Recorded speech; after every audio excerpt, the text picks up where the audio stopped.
Hey there, ladies and gentlemen, and welcome to the Auto Ranch. This is my room. My friend had a really great suggestion, and that is, smoking Nerf news is really great. I know you don't really like the cigars in America all that much because the whole Cuban embargo thing and no shit. And, if we buy stuff from China, why aren't we buying stuff from Cuba?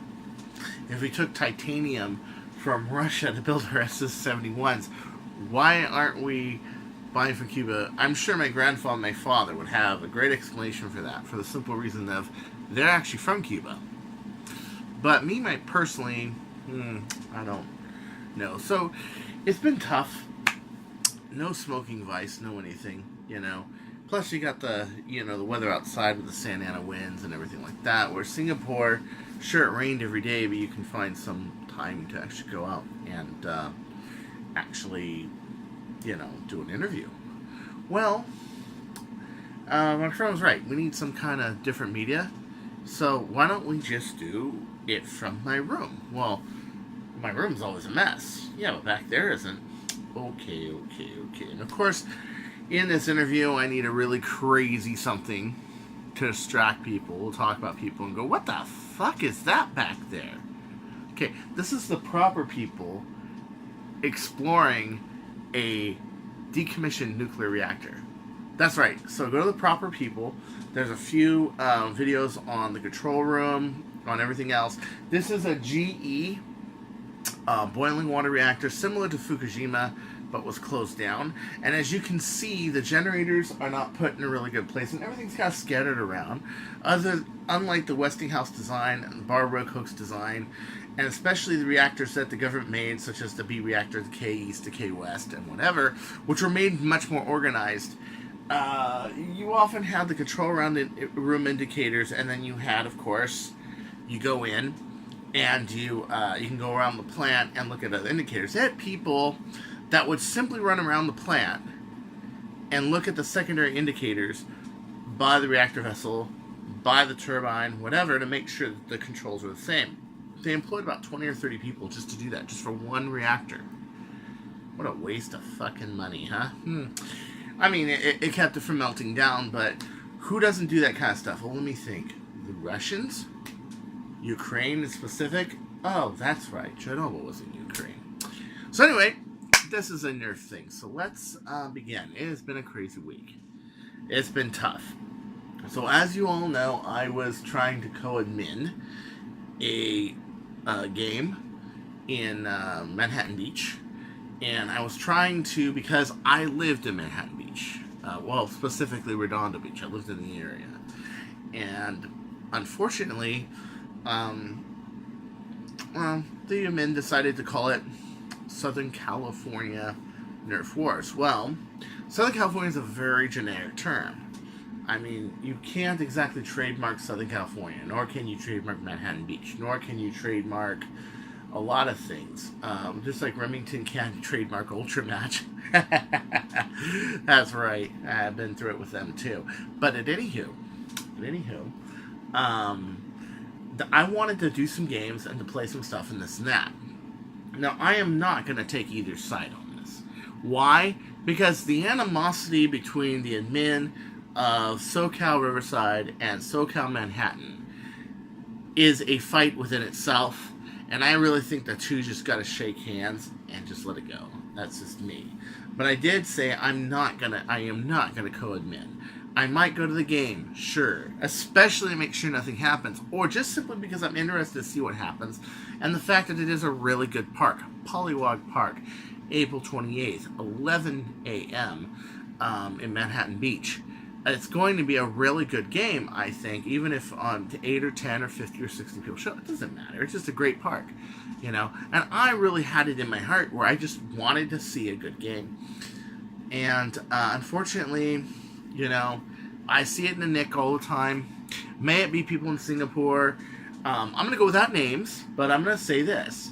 There's one team in Singapore that is a really kick-ass team, and there's other teams which have really kick-ass players too.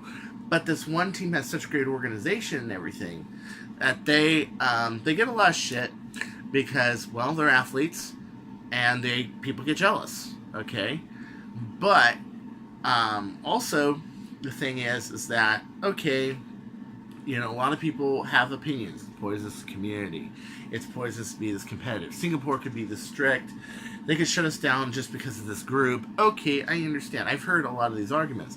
The fact of the matter is, these are really dialed in good players. I like them. I have always liked them myself. You know, I have always thought they were good players. I always thought they were great. But then again, I am also from America. And that means that my perspective of what goes on in Singapore is a little warped because I'm American. And to me, a really good team that shoots Stefan blasters 200, 300 feet per second, well, it's just like America. Well, no, it's not America. It is Singapore. And it is different. So, to me, I have no hard feelings, but I know a lot of people do. And that makes things tough because I have friends on both sides of the fence. And what do you do when that happens? You have to concede to the, you don't really know everything that's going on. You can't get personal about stuff that you're not personal about, and you gotta just let it go. And you gotta just let it sort out. And that's kind of what I did. However, also being weary that I didn't want to get kicked out of the country for having some crazy pistol blaster that can shoot 200 feet, and the cops getting wise with me, so I tried to play as cool as I could.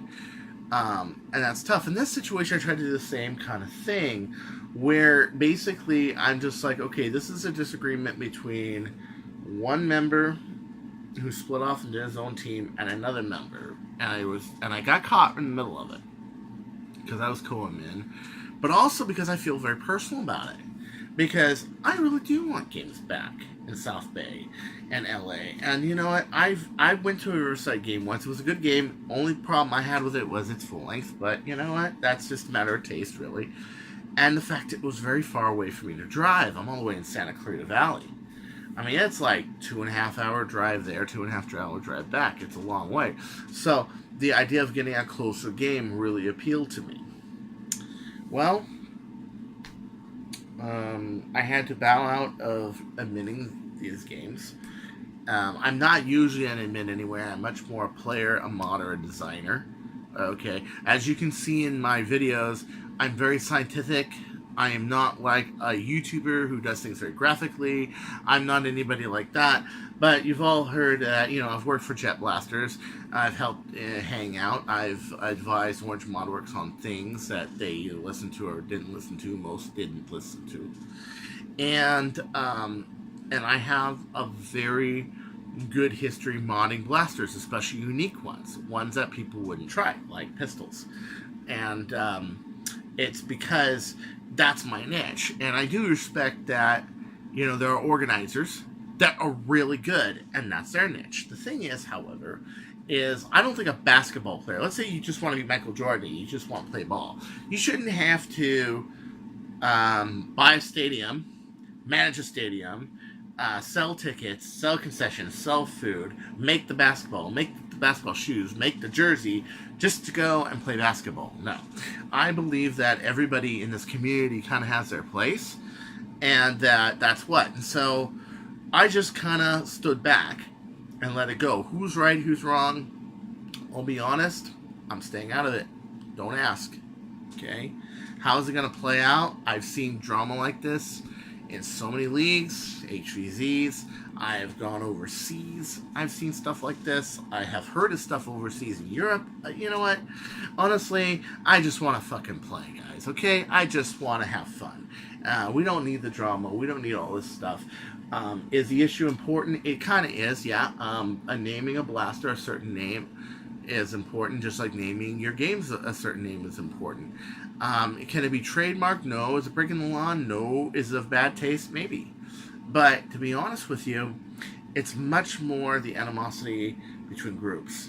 And anyone who says we should be stuck with one group, no, I don't think so. But at the same time, you know, if you're going to start another group, if you're going to bow out gracefully, bow out with good graces. If you're going to make another group because you find another park is really cool, then do it. When I did games, I was still part of Scoon. I still played. I still had fun. You know, there was a time when Norwalk and Basic Nerf and Redondo League all played, and it was a lot of fun, okay? And, you know, we had disputes, fights. We had things we didn't like. We had players. Some liked better than others. And the sad thing was is that the one player that got bitched at the most, because he is kind of cocky, actually was a really good friend of mine. Because I actually like his modding skills. I met his father. I've met his stepmother. I met his real mother, his real family. I would go to his house and we would mod and we'd have fun. And he is a good guy, man. He was and is a good guy. It's just that people didn't really get it. But once you get enough people in a bandwagon, it tends not to be about bettering the game anymore. It becomes more about, bandwagon, putting down people and this and that. And I've seen a lot of that in my day. So I would just like to say this. Really remember what it's about. It's about just have fun. Okay, just have fun. Okay, and that's it. In other news, we have NS Strike. This morning I was reading, and I've never had a problem with NS Strike, but then again, I've never ordered anything from them. When I was trying to order some ACC version 3s, I couldn't find them, only to find out that they were actually sublisted under a group of darts with flat polyurethane clear heads. So, I was just kind of like, okay, I'll just order from Monkey Mods. That's what I'll do. And I couldn't order from them because I couldn't find the darts I specifically needed for my game. I needed soft heads, high accuracy. It couldn't be version 1s. It couldn't be the gray heads. It had to be the black heads. Those are the ones I heard about. I don't shoot worker darts because my board diameter is thinner. Okay, so I had to go all the way from Malaysia and order them, and the guy sent me twice as many darts as I ordered because he's just such a cool guy. And I've talked to him and met him. I met the owner of Monkey Mods when I worked for Jet Blasters. Okay, well, apparently they had this really cool Strife kit that was going for $32, and they want $43 more because it was quote-unquote mislabeled. Now, here's my thing. Is this a move to get more money out of something? No, I don't think so. I really think that when you have a lot of things ordered, you have a lot of things on your list, okay, you've got a ton of just, prices to keep up, and it's very easy to lose track of price one or the other. Another thing is when you're developing something can be seen really cheap, and then when you're done with it, it can be expensive. Okay, I've seen it before. They thought that, for example, the Stage 2 and the Stage 3 Orange Modworks was going to cost $35 for the whole thing. Okay, I bought it pre-order both for $20, 2 kits. Okay, well, ended up being, and I was lucky to get a pre-order, ended up being $75 for the whole system. And that's for the Stage 1, the Stage 2, Stage 3. So you were out the door, it was an $80 system. Well, I know other things that are about a $80 system that at the time was very good, This is an Explorer Retaliator Breach right here. It just sits around. I don't have any use for it because I have better stuff that goes much faster. And available, we do too. But, if I didn't pre-order, I'd be like, dude, I can buy this for $65 plus shipping direct from Hang. Give me a break. Okay, give me a break. And on top of that, it had problems. They had problems with the doors and this and that, and it took a whole year to come out. People look at the problems like the delays with the CETA, delays with stuff, and they forget all about like any other companies that have delays. Tons, especially when you're doing revolutionary stuff. I will guarantee you this: more revolutionary of things people do, like splitting a shell in half to make it field disassemblable with 2 pins, the more time it's going to take to develop, to clean up the design, to make it look good, to make it presentable. What you see a lot with Worker is designs that are already fleshed out, but they're adding something new. Like, for example, the new Worker Longshot kit. It's 1 piece rather than 2. Everybody doesn't like the small borehole on the Artifact kit, but back when Artifact was 14 kilograms, that was actually good because it was lower dead space. Nowadays, with the more powerful spring loads, it's not as good. And also, that thread just unscrews over so many fires. Well, if you take away that thread, you can make that wall thinner, and you can make the bore diameter inside of it wider. Okay, and it works better. That's the only good thing about it. Everything else is a copy of Artifact, to be honest. It's a copy. It's not a big deal. And the problem is that Worker tends to rush things out. And the stuff that is newer, they tend to rush things out, or they tend to build one thing on another. I'm not the biggest fan of Worker. Since about 2 or 3 of the designs of that red blaster up there was actually put in the Prophecy. And some of it I actually never published. And it was there. And I'm like, this is weak. This is weak. What do I think of the Prophecy? I think I have a Prophecy killer. So I really don't give a shit about the Prophecy. Okay? I don't like the front assembly. One of my friends in Singapore, his name was Sun Jun, he had the front assembly before the Prophecy came out. And they handed me to fix it. The problem is I couldn't fix it. There were tiny little screws that the heads broke off. Anybody knows anything about construction of screws? Do you want to build high-stress stuff with one piece of metal stamped, one head, and one threaded post? Well, the other way of doing it is to take the head and the post and join them together. This is made for low-stress applications, cosmetic, that sort of thing. Well, this is the kind of screws they used, and they broke. And because they were so small, you can't exactly unthread these screws. They're just little posts that are inside of plastic. You're going to damage them for sure. So I couldn't fix it, you know? And I wasn't very impressed. I didn't like the overall look of the front. I thought it was too boxy. Not to say that my fronts are better, okay, but I like mine. I'm not going to have screws that are going to detach here and have no heads the way I build, okay? I'm not going to have problems with the magazine because it's in relation to the Dark Gate. But let's stop giving Workers secrets about that, shall we? Yeah, I kind of think they're scoundrels. I'm sorry, I've never liked them. I know lots of people love them. I know lots of people love the flywheel stuff. But as far as ethically concerned, no. And if I'm going to deal with a company, I'm going to deal with a company that has good ethics. Okay? So the thing is I'm going to deal with a company with good ethics. I'm going to give it a try. And if they don't have it, well, you're not going to hear from me again. That's just the way it is. Okay? But a lot of people are very outraged about this. A lot of people have gotten upset. I think they should give them either their money back or the option to pay the extra money. But from what I hear, it's a pretty bitchin' kit. And to be honest with you, you can't get something for nothing. And I know a lot of us have that attitude of we can get something for nothing. But if we're getting something for nothing, we're not supporting the people who actually built it. And that company's going to go Chapter 11. Or it's going to be unreasonably weak and not meet the demands it's supposed to. Sound familiar? Yeah.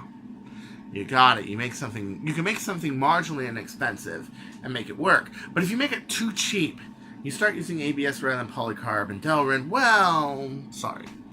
Fluoropolymers have a place, and so does polycarbonate has a place. And if you put ABS in its place, well, it's not going to work. Okay? And it's not going to hold up. And may it be cheaper, the people won't appreciate this. This makes a concept that the community wants something that's in the middle of this good, cheap, fast triangle.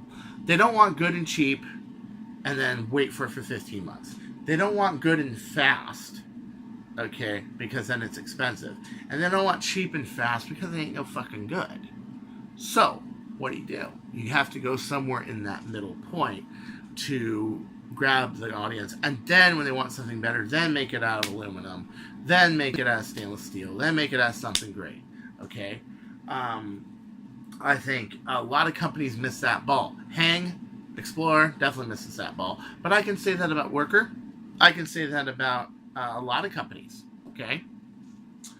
Artifact at least made something original. I will say that about Worker. And I would myself would be more inclined to buy the Artifact kit over the Worker kit, considering they changed nothing, except for that one bolt. That's the only thing I would buy different. And it's because of that bigger diameter. But I think Leo will see it and go, you know what? We can make this one piece. Especially now everybody's going lipless. And the time I made this kit, they weren't. And we needed to attach them. So, Leo, you got it. Enoch, if you're watching, dude, thank you for that bolt set and give me up. bitchin' deal on it, and thank you for being a friend when I was in Singapore and hearing me out that even though I live in from another country, and even though I work for another company, it doesn't mean we can't be friends, we can't be community, we can't get along and do what's best for everybody. That's my suggestion, bro. That's my suggestion. Make a version 3 artifact, make it with that, okay? That bigger hole, and you got it. You got it. I got to see firsthand a lot of the Orange Modworks stuff from a friend of mine that's working on it. As you know, if you guys have followed Death by Nerf Blaster, there was a friend of mine who did that. A lot of people have been asking me about it, but I will tell you this. Give credit where credit's due.